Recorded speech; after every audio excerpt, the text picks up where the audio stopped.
şey.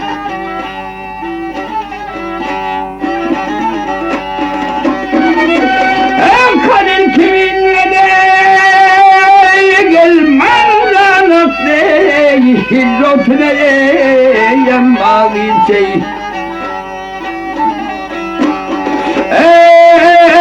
Can navludur kim tavrına bas koysam atar navlu eline.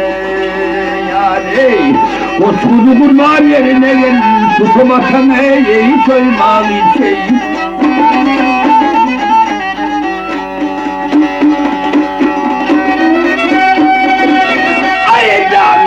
Çevede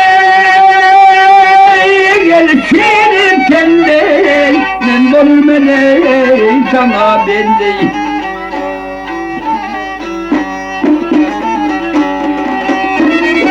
Yağcın adamı gel içimde kılıfım yok durmaz şey.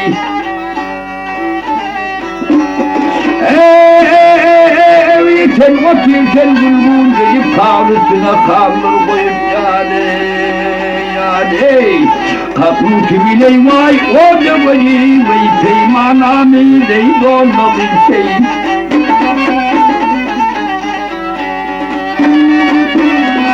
Ay garip aydan av kırmansat azel gelse vermez fırsatane hem çok bak ganimet gidesim yok hey. Ölmenin şeyi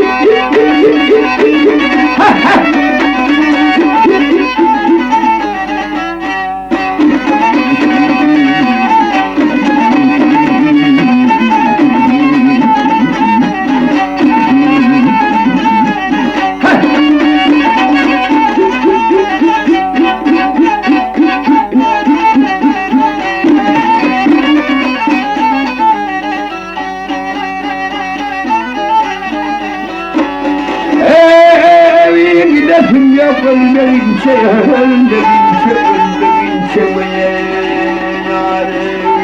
zinana neye yıkılmaz şey.